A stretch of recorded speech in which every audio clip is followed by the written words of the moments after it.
Bedtime is supposed to be a happy event for a tired child. For me, it was terrifying.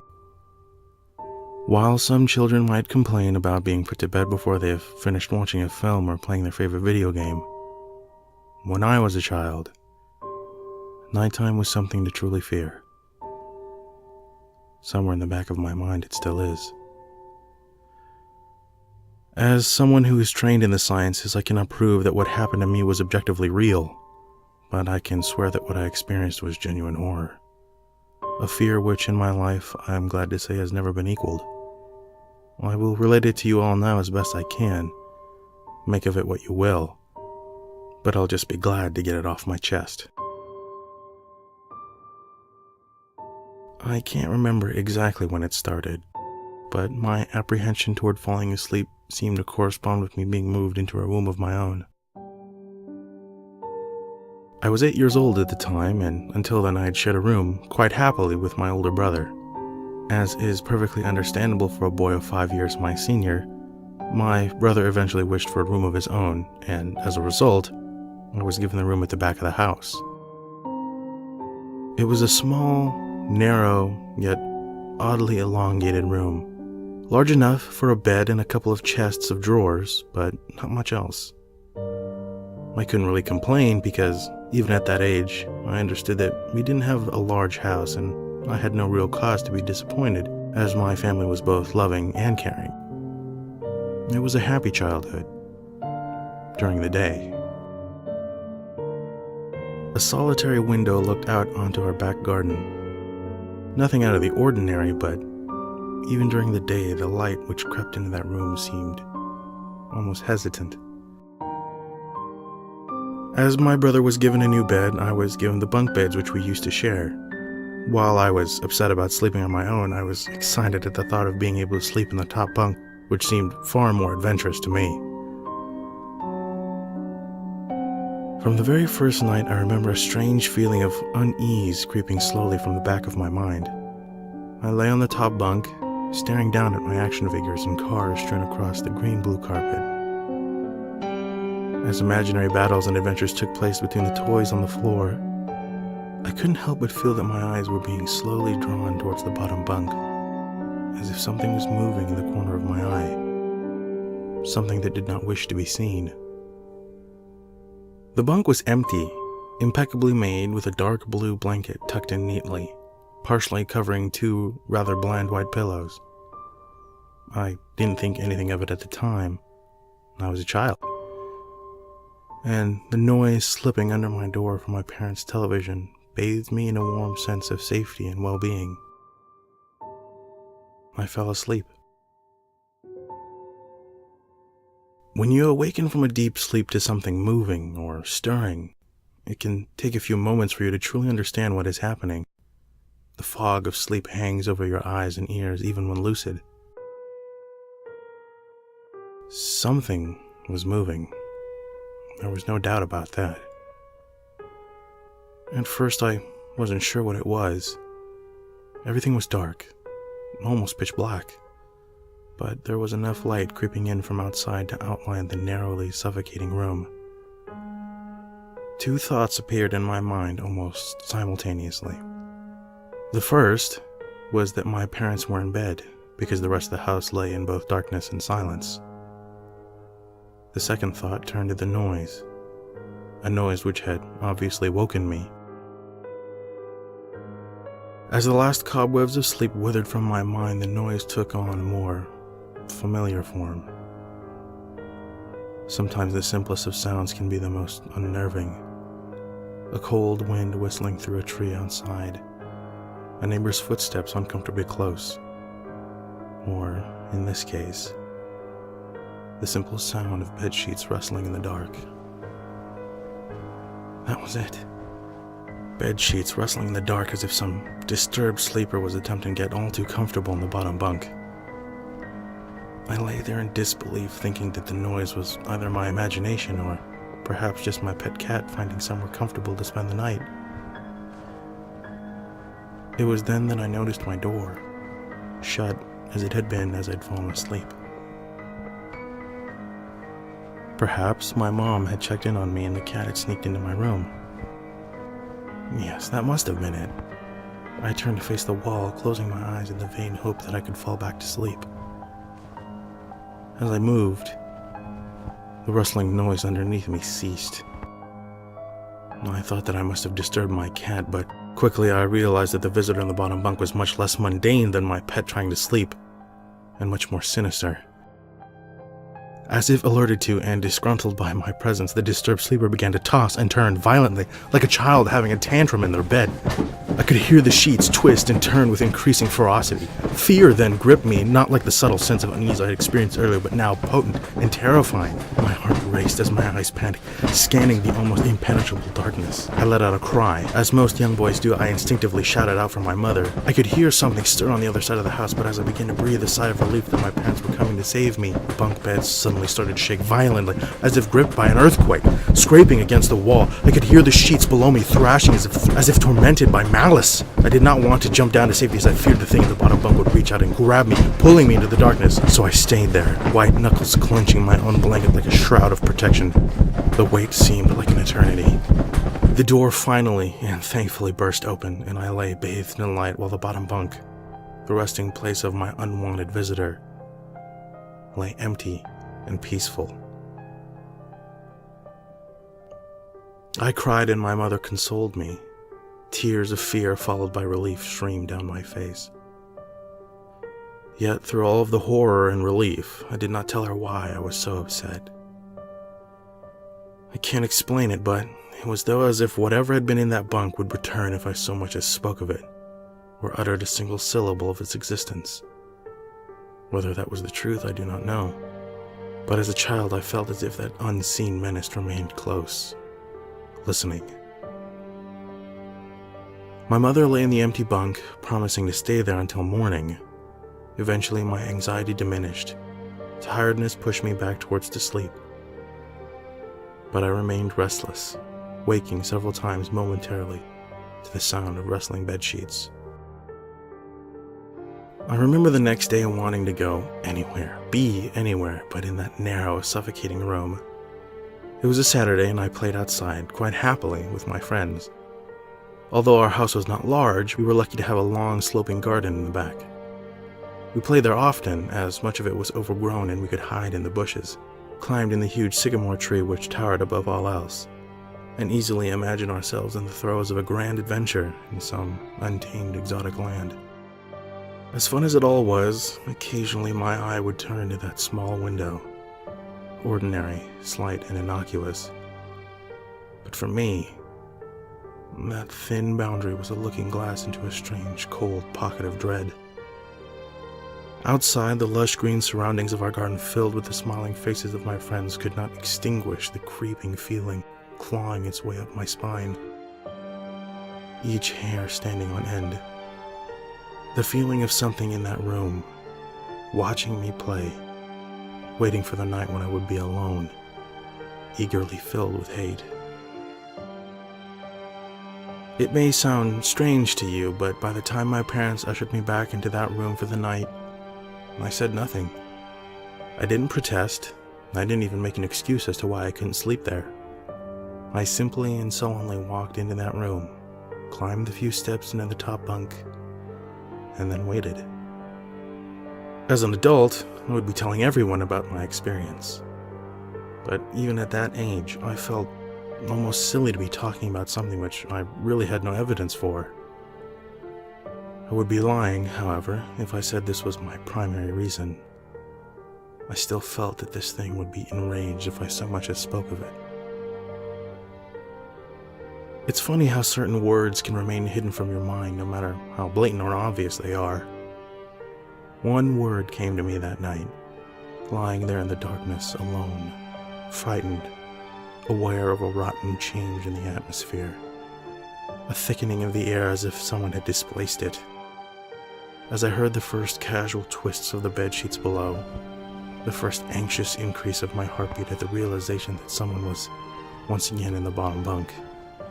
That word, a word which had been sent into exile, filtered up through my consciousness, breaking free of all repression, gasping for air, screaming, etching and carving itself into my mind.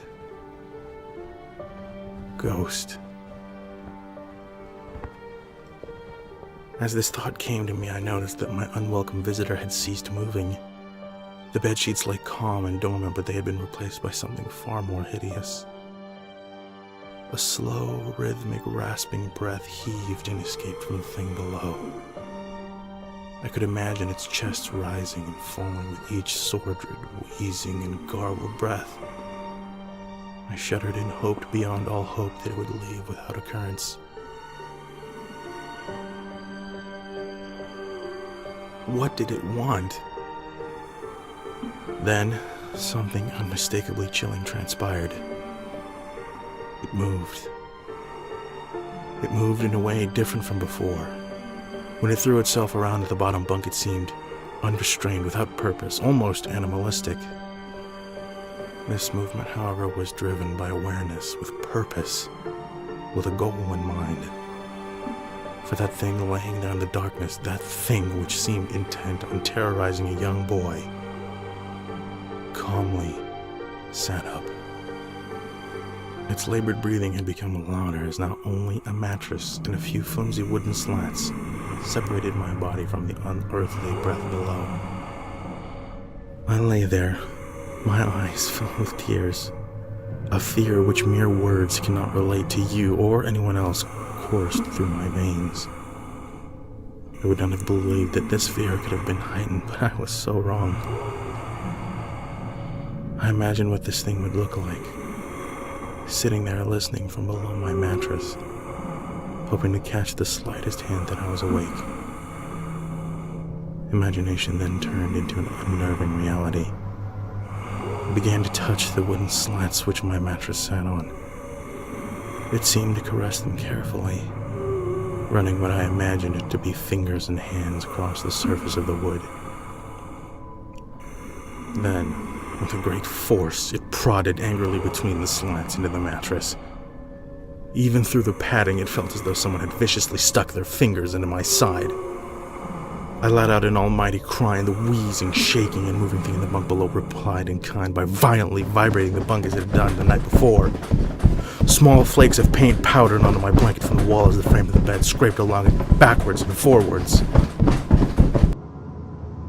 Once again I was bathed in light, and there stood my mother, loving and caring as she always was, with a comforting hug and calming words which eventually subdued my hysteria. Of course she asked what was wrong, but I couldn't say. I dared not say. I simply said one word over and over and over again. Nightmare. This pattern of events continued for weeks, if not months. Night after night, I would be awakened to the sound of rustling sheets. Each time I would scream so as to not provide this abomination with the time to prod and feel for me. With each cry, the bed would shake violently, stopping with the arrival of my mother, who would spend the rest of the night in the bottom bunk, seemingly unaware of the sinister force torturing her son nightly. Along the way, I managed to feign illness a few times and come up with other less than truthful reasons for sleeping in my parents' bed. But more often than not, I would be alone for the first few hours of each night in that place, the room where the light from the outside did not sit right, alone with that thing. With time, you can become desensitized to almost anything, no matter how horrific. I had come to realize that, for whatever reason, this thing could not harm me when my mother was present. I'm sure the same would have been said for my father, but as loving as he was, waking him from his sleep was almost impossible. After a few months, I had grown accustomed to my nightly visitor, but do not mistake this for some unearthly friendship. I detested the thing. I still feared it greatly, as I could almost sense its desires and its personality, if you could call it that. One filled with a perverted and twisted hatred, yet longing for me. My greatest fears were realized in the winter. The days grew short, and the longer nights merely provided this wretch with more opportunities. It was a difficult time for my family. My grandmother, a wonderfully kind and gentle woman, had deteriorated greatly since the death of my grandfather. My mother was trying her best to keep her in the community as long as possible. However, dementia is a cruel and degenerative illness, robbing a person of their memories one day at a time. Soon she recognized none of us, and it became clear that she would need to be moved from her house to a nursing home. Before she could be moved, my grandmother had a particularly difficult few nights, and my mother decided that she would stay with her. As much as I loved my grandmother and felt nothing but anguish at her illness, to this day I feel guilty that my first thoughts were not of her, but of what my nightly visitor may do should it become aware of my mother's absence. Her presence being the one thing I was sure was protecting me from the full horror of this thing's reach.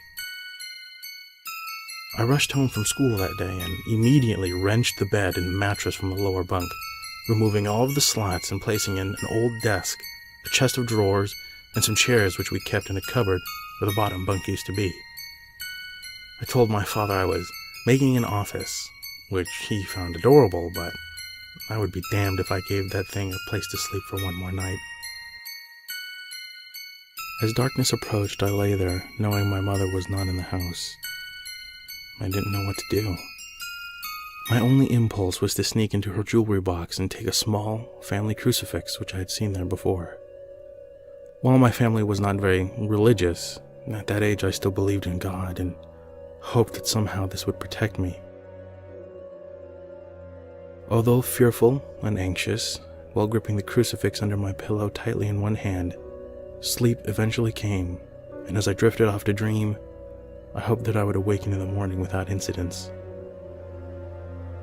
Unfortunately, that night was the most terrifying of all.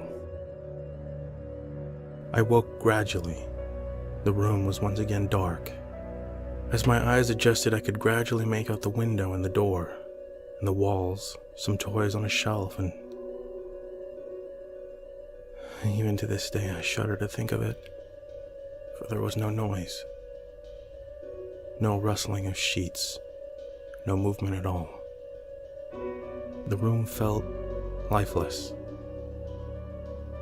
Lifeless yet not empty. The nightly visitor, that unwelcome, wheezing, hate-filled thing which had terrorized me night after night, was not in the bottom bunk. It was in my bed. I opened my mouth to scream, but nothing came out. Utter terror had shaken the very sound from my voice. I lay motionless. If I could not scream, I did not want to let it know that I was awake. I had not yet seen it, but I could feel it. It was obscured under my blanket. I could see its outline and I could feel its presence, but I dared not look. The weight of it pressed down on me, a sensation I will never forget. When I say that the hours passed, I do not exaggerate. Laying there motionless, in the darkness, I was every bit a scared and frightened young boy. If it had been during the summer months, it would have been light by then. But the grasp of winter is long and unrelenting, and I knew it would be hours before a sunrise which I yearned for. I was a timid child by nature, but I reached a breaking point, a moment where I could wait no more, where I could survive under this intimately deviant abomination no longer. Fear can sometimes wear you out, make you a threadbare, a shell of nerves leaving only the slightest trace of you behind. I had to get out of that bed. Then I remembered the crucifix. My hand still lay underneath the pillow, but it was empty. I slowly moved my wrist around to find it, minimalizing as best I could the sound and vibrations caused, but it could not be found. I had either knocked it off the top bunk or it had, I could not even bear to think of it, been taken from my hand. Without the crucifix, I lost any sense of hope. Even at such a young age, you can be acutely aware of what death is, and intensely frightened of it. I knew I was going to die in that bed if I lay there dormant, passive, doing nothing. I had to leave that room behind, but how? Should I leap from the bed and hope that I make it to the door? What if it was faster than me? Or should I slowly slip out of that top bunk, hoping not to disturb my uncanny bedfellow? Realizing that it had not stirred when I moved, trying to find the crucifix, and began to have the strangest of thoughts. What if it was asleep? It hadn't so much as breathed since I had woken up. Perhaps it was resting, believing that it had finally got me, that I was finally in its grasp. Or perhaps it was toying with me. After all, it had been doing just that for countless nights, and now with me under it, pinned against my mattress with no mother to protect me, maybe it was holding off, savoring its victory until the last possible moment, like a wild animal savoring its prey. I tried to breathe as shallowly as possible, and mustering every ounce of courage I could, I reached over slowly with my right hand and began to peel the blanket off of me. What I found under those covers almost stopped my heart. I didn't see it, but as my hand moved the blanket, it brushed against something smooth and cold. Something which unmistakably felt like a gaunt hand. I held my breath in terror, as I was sure it must now have known that I was awake. Nothing. It did not stir. It felt dead. After a few moments, I placed my hand carefully further down the blanket and felt a thin, poorly formed forearm.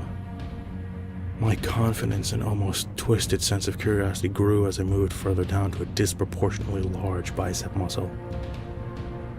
The arm was outstretched, lying across my chest, with a hand resting on my left shoulder as if it had grabbed me in my sleep. I realized that I would have to move this cadaverous appendage if I so much as hoped to escape its grasp. For some reason, the feeling of torn, ragged clothing on the shoulder of this nighttime invader stopped me in my tracks. Fear once again swelled in my stomach and my chest as I recoiled my hand in disgust at the touch of straggled, oily hair. I could not bring myself to touch its face, although I wonder to this very day, what would it have felt like? Dear God, it moved. It moved. It was subtle, but its grip on my shoulder and across my body straightened. No tears came, but God, how I wanted to cry. As its hand and arm slowly coiled around me, my right leg brushed along the cool wall which the bed lay against. Of all the things that happened to me in this room, this was the strangest. I realized that this clutching, rancid thing which drew great delight from violating a young boy's bed was not entirely on top of me. It was sticking out from the wall, like a spider striking from its lair. Suddenly, the grip moved from a slow tighten to a sudden squeeze. It pulled and clawed my clothes as if frightened that the opportunity would soon pass. I fought against it, but its emaciated arm was too strong for me. Its head rose up, writhing and contorting under the blanket. I now realized where it was taking me, into the wall. I fought for my dear life. I cried, and suddenly my voice returned to me, yelling, screaming, but no one came. Then I realized why it was so eager to suddenly strike, why this thing had to have me now. Through my window, that window which seemed to represent so much malice from outside, streaked hope, the first rays of sunshine. I struggled further, knowing that if I could just hold on, it would soon be gone. As I fought for my life, the unearthly parasite shifted, slowly pulling itself up onto my chest, its head now poking out from under the blanket, wheezing, coughing, rasping. I do not remember its features, I simply remember its breath against my face, foul and cold as ice. As the sun broke over the horizon, that dark place, that suffocating room of contempt, was washed, bathed in sunlight. I passed out as its scrawny fingers encircled my neck, squeezing the very life from me.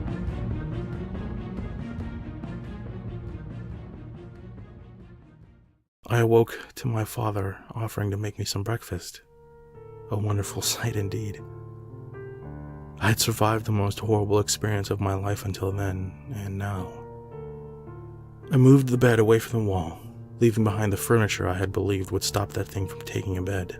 Little did I know that it would try to take mine, and me. Weeks passed without incidents, yet on one cold, frostbitten night, I awoke to the sound of the furniture where the bunk beds used to be, vibrating violently. In a moment it passed. I lay there sure I could hear a distant wheezing coming from the deep within the walls, finally fading to the distance. I've never told anyone this story before. To this day, I still break out in a cold sweat at the sound of bed sheets rustling in the night, or a wheeze brought on by a common cold, and I certainly never slept with my bed against a wall. Call it superstition if you will, but as I said, I cannot discount conventional explanations such as sleep paralysis, hallucinations, or that of an overactive imagination. But what I can say is this. The following year I was given a larger room on the other side of the house, and my parents took that strangely suffocating, elongated place as their bedroom. They didn't need a large room, just one big enough for a bed and a few things.